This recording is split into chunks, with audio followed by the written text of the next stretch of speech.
Warning, this video will contain major spoilers, so if you'd rather avoid them, please keep that in mind. If you plan to stick around, then I hope you enjoy the video. Sometimes, people encounter something in their lives that truly resonates with them. Something that stays with them, and maybe even starts to shape them. For me, that something is Final Fantasy. But what makes these games so special?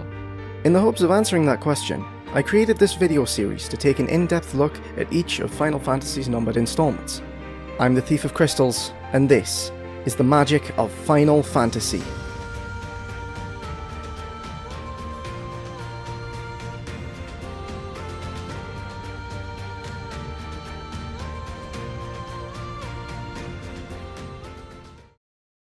Final Fantasy IX is a lot of things to me. It's an adventure that defined me. It's a memory I can never let go. But most of all, it's a place I will always return to.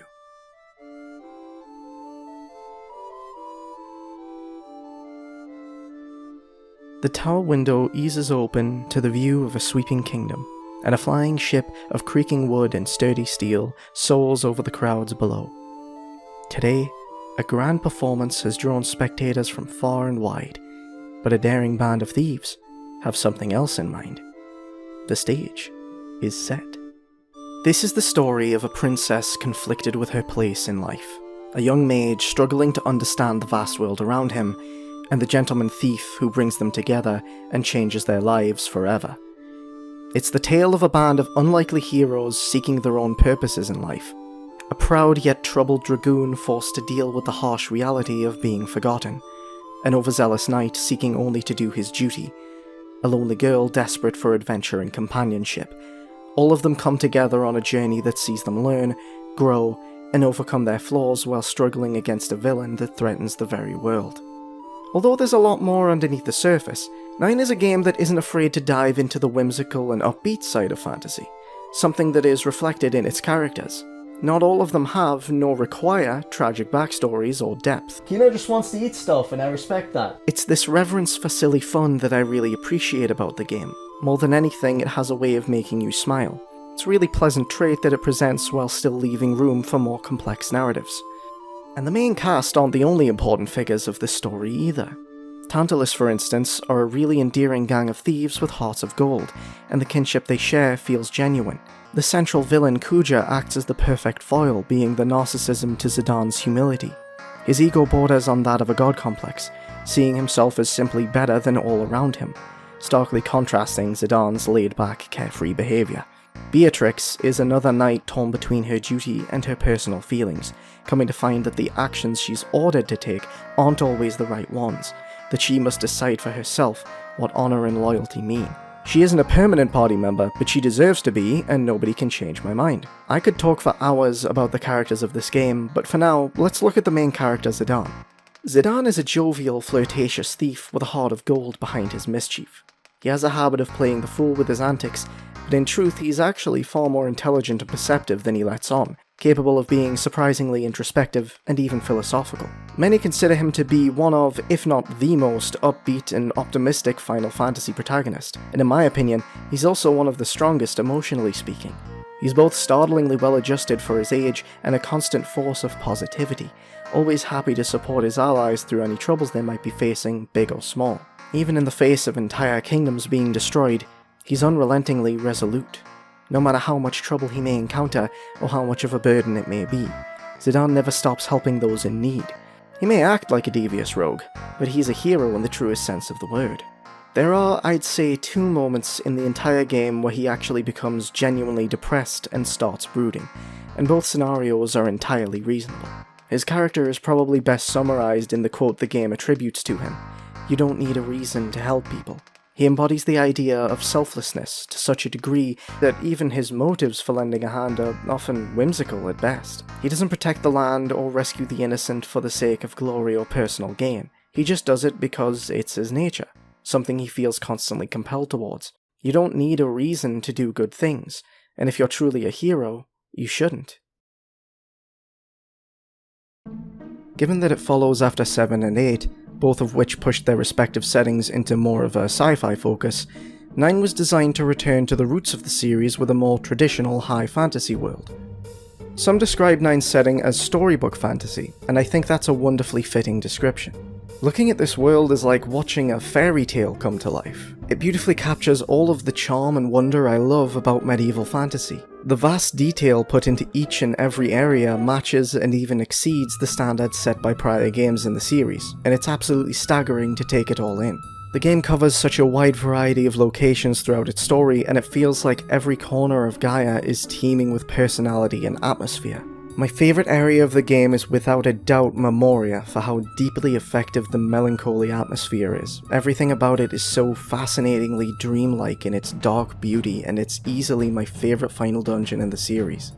Some people take issue with the character design of this game, but it's really not a problem for me, and I just can't agree with shooting it down for that reason alone. The simpler, more cutesy look of the characters fits the optimistic tone of the story perfectly, and all that aside, they really evoke that high fantasy feel. As a classy thief, Zidane is one debonair boy, and he's entirely befitting of the concept of a dashing rogue. He's both graceful and confident, and that's conveyed directly by his outfit being a striking mix of flamboyant and practical. When it comes to the other characters, I don't even think I need to sing Vivi's praises. People who've never played this game still love him, and that's entirely due to his design. It harkens back to the classic look of black mages while maintaining unique touches that give Vivi a personal sense of identity.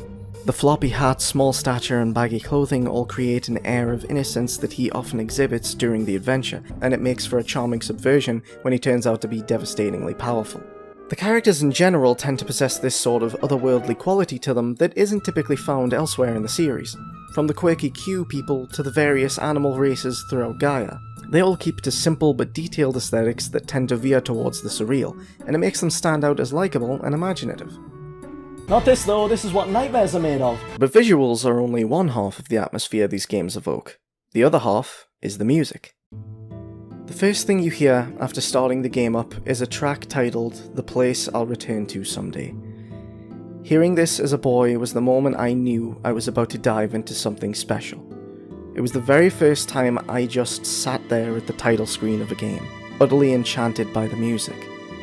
It's gorgeously melancholy, hopeful, and serene all at once.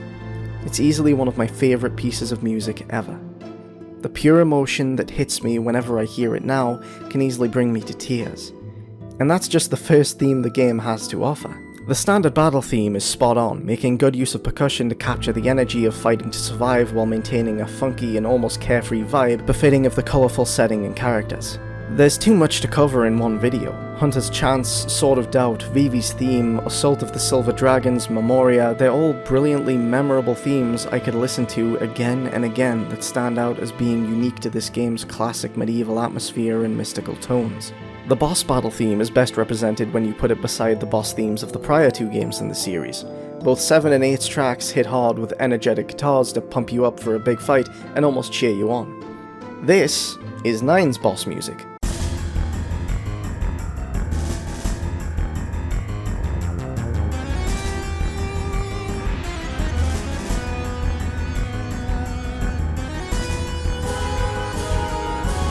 Oh my god, we're gonna die! This track perfectly conveys the sense of urgency some of these fights can fill you with. It capitalizes on that sense of dread you feel when you're not entirely sure if you're prepared for a particular battle. Speaking of battles, it baffled me when I noticed people saying the combat of 9 was slow. I never actually noticed this, even years after playing the games, but having played through again recently, yeah, the ATB gauge charges really slowly, and my guess is this is to even things out with the fact that you have 4 characters in your party as opposed to 3 in this particular entry. Even so, it's easy enough to bump the speed up in the options, which at least improves the issue. Abilities are really straightforward here. Different pieces of equipment have different abilities tied to them. After enough time using said equipment, you'll earn those abilities permanently, meaning you'll still get to use them even if you switch your gear for better stuff. It adds a really nice bonus incentive to going out and leveling up, and it's always exciting to see your party learning new spells and skills. Once you have them learned, you can activate these abilities at any time, but given that they cost ability points to activate, you likely won't be able to have them all active at once, forcing you to think about what you want to take into a fight. I also love the return to class-based characters this time around, instead of the blank slate approach of 7 and 8. In place of limit breaks, 9 tries something new with the trance system. During battles, a trance bar will fill up for each character, and once it's full, the character in question immediately enters a trance form that vastly enhances their abilities and grants them new ones. Zidane gains access to Dyne skills, which are immensely powerful attacks, and Vivi gains the ability to cast his spells twice over.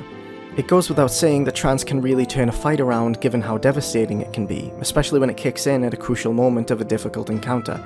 But here's where we get to what is, ultimately, a flaw of the game. Given that trance activates automatically, you can't hold onto it, which takes a certain level of agency and control away from the player. This means that new players may end up triggering trance during a standard battle, only to be left with empty trance bars for a boss fight immediately after. Even once you know what's coming, you'll still need to build trance back up for that boss fight if you want to rely on it, which can be tedious for some. This is objectively a flaw, but I just don't care. As a huge fan of the whole superpowered alter ego thing, I love the trance system. I don't think I've ever built it up for battles specifically, I just sort of sail through the game without worrying about it, and that makes it mean a bit more when it does happen to kick in at a crucial point. Each alternate design the characters take on in their trance forms looks great. It's fascinating to see what their different appearances are, even just little touches like Vivi's hat pointing straight provide an interesting contrast. Now, here's something that really surprised me when I went back to revisit this game. Final Fantasy IX has its own version of the card minigame Triple Triad called Tetramaster. I distinctly remember liking this a lot, and I still do, but I'm just not a huge fan now. It's easy to see why Triple Triad is more popular by comparison. That game is just straightforward fun, whereas while Tetramaster endeavours to be simple, it makes use of a lot of vague mechanics and variables that mean a lot of matches have you just sort of stumbling through them. The first game I played upon returning to the game, I realised that things were definitely happening, but that was about all I could tell you. It also makes use of a sort of annoying reward system. Instead of giving you free choice of which card to take from your opponent when you win, you're only allowed to select a card you specifically captured in that match. Meaning if you won, it doesn't matter if you never captured the card you want. I still think it's a fun diversion and commend the attempt to do something different instead of just rehashing the same idea completely. The entire opening sequence of this game is a perfect example of great storytelling in Final Fantasy. It functions as a huge subversion of standard fantasy tales. Instead of saving a princess, Zidane is trying to kidnap her, and the noble knight attempting to rescue her is a bumbling oaf who tends to serve as comic relief. Said princess isn't content to sit on a throne. She actually wants to get out there, and even asks Zidane to whisk her away. It's pretty much the perfect inciting incident, as it ties most of the crucial characters together almost immediately in a way that makes perfect sense for every one of them and gets the plot rolling swiftly. Something that serves to benefit that plot is the active time event system, and I really wish more games in the series made use of this. At certain points throughout the game, you'll have the option of watching scenes that focus on what other characters are doing at that given moment, which allows those characters to be fleshed out more than they otherwise would be, and it means they don't have to be tethered to Zidane in order to do so. It feels really natural as a result, and because it's usually optional, you can choose to ignore it if you prefer. I also really enjoy a lot of the set pieces of the game. The Festival of the Hunt is a lot of fun, and it made Limblom one of my favourite places of the game. I liked the callback to the Four Fiends, and the battle to protect Alexandria as Beatrix and Steiner was just so triumphant and righteous. This game tackles some rather deep themes over the course of its story, which may come as a surprise given its soft and light aesthetic. Those most commonly brought up are usually those of Vivi's story and his struggle to understand the nature of his own existence. Having believed himself to be a boy like any other his whole life, his perceptions are thrown into disarray when he encounters the artificial, mass-produced black mages built by Kuja and Queen Bran in order to wage war. The revelation that he could be no different to these walking weapons that were created and not born is simply too much for him. He questions his origins and what it means to exist, what it means to be truly alive. He's forced to fight beings that look just like him, and at one point tries to speak with them, only to be met with eerie silence. Eventually he discovers a village of friendly black mages like him, who all have their senses about them, and it's here he contemplates death and what it means. A mage of the village explains to him that sometimes members of the village will simply stop. They become unresponsive and cease movement altogether. Their lifespans are limited, and that idea fills him with fear. But he also states that the joy of living with his friends far outweighs the fear of death. The mages do mourn those who stop, but it comes off more like cherishing the time they spent together. It shines something of a positive light on the situation, celebrating not the passing, but the life of these mages. The fact that they did, indeed, exist. These themes of life and death are ones that permeate throughout Final Fantasy IX's entire story, right up to the final boss of the game. A common complaint I see is that said final boss Necron seems to come out of nowhere, and that he seems generally out of place. While I can understand that perspective, given that Hades was originally intended to be the final boss, I'm actually going to have to outright disagree on this one. Necron couldn't be more thematically fitting. This is a story about the joys of life. Over the course of the game, you weren't just fighting Kuja or Queen Bran. You've been fighting against mortality and all it brings every step of the way. Zidane is at one point described as an angel of death, something he actively opposes given that his every action has been to preserve life, only killing when absolutely necessary. He and his party are a force of life, of survival, of existence. It makes perfect sense that their ultimate adversary is the very incarnation of death itself, come to give the people of Gaia what they seem to naturally seek with their constant wars and violence. Kuja's overwhelming despair in the final stage of the game spurring him into action. The heroes embody hope in this battle. The hope of an entire world of people who want nothing more than to befriend one another, find happiness, fall in love, and live on. And once Necron is finally defeated, he warns that he will always exist, as he always has. Life and death are two sides of the same coin. One can't exist without the other, and that isn't something to fear. It simply means life should be valued. There's a scene at the end of Disc 2 that made such an impression on me, it stays with me to this day. Throughout most of the game up until this point, Garnet has acted in direct opposition of her mother, Queen Bran. She comes to understand just how much of a murderous tyrant she's become and actively evades her attempts to capture her. The woman isn't even her real mother. By the time they finally cross paths after everything that's happened, one might expect Garnet to overcome her in an act of righteous justice, for the hero to defeat the villain. That's not what happens. You find the Queen mortally wounded as a result of Kuja's actions, and Garnet doesn't claim any triumph. She doesn't demand the villain before her confess her sins, or tell her justice has been done. Instead, she mourns her. She falls apart emotionally, and for the first time in years, shares a tender moment with Queen Bran for one final time before she passes away. Before anything else, this woman was her mother, and even the atrocities Garnet witnessed didn't change that. Before she became a treacherous ruler or a power-hungry tyrant, she had, at a time, been close with her daughter. Even at the very end, the woman still cared. Zidane is a character that generally has an answer for everything, but rather uncharacteristically, he simply sits in silence, unable to offer any words. And I feel like this is one of the most human moments in the series because of that. Sometimes a tragedy runs so deep that there really is nothing left to say, when the best a person can offer another is solemn understanding. There aren't many times Zidane acts out of character, but the most noteworthy is late in the game when a certain revelation leaves him completely devastated. One of the major villains, Garland, reveals that both he and Kuja were created as genomes, empty beings to serve as vessels for souls. Zidane in particular was intended to be effectively a genocidal weapon as Kuja's direct upgrade, so to speak. But after he lost his memories and thus forgot his mission, he came to forge his own sense of self and volition, learning that he was basically created to kill the people he cares so deeply about, that he is their enemy, does a real number on him and leaves him in a horrendously depressed state. This leads into what I believe is one of the greatest sequences in the series.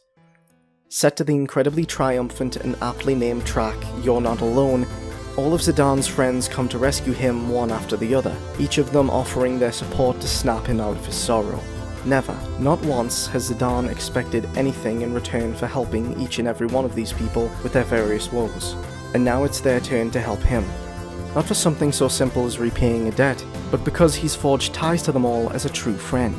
And as he's taught them, friends don't need a reason to help one another.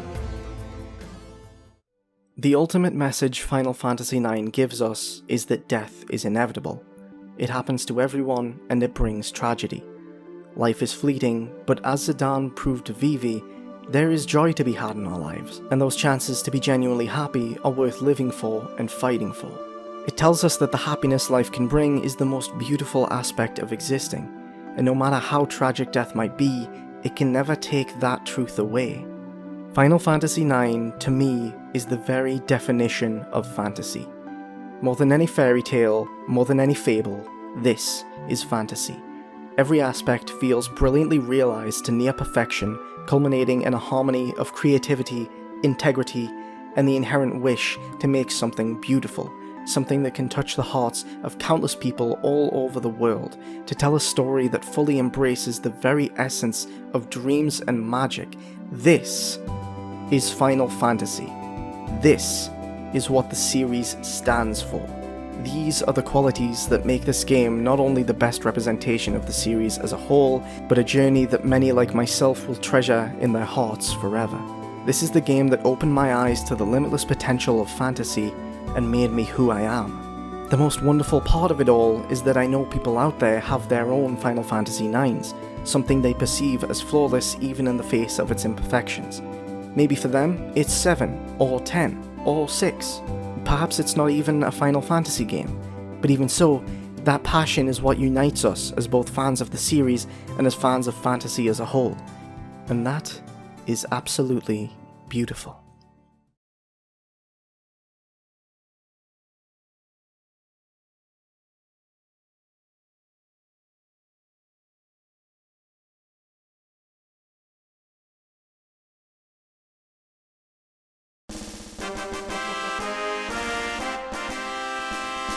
Thank you so much for watching. If you'd be interested in seeing more content like this, please consider supporting me on Patreon. For updates and news about my channel, feel free to subscribe and follow me on Twitter. Links to both can be found in the description below. Have a great day, and I'll catch you next time.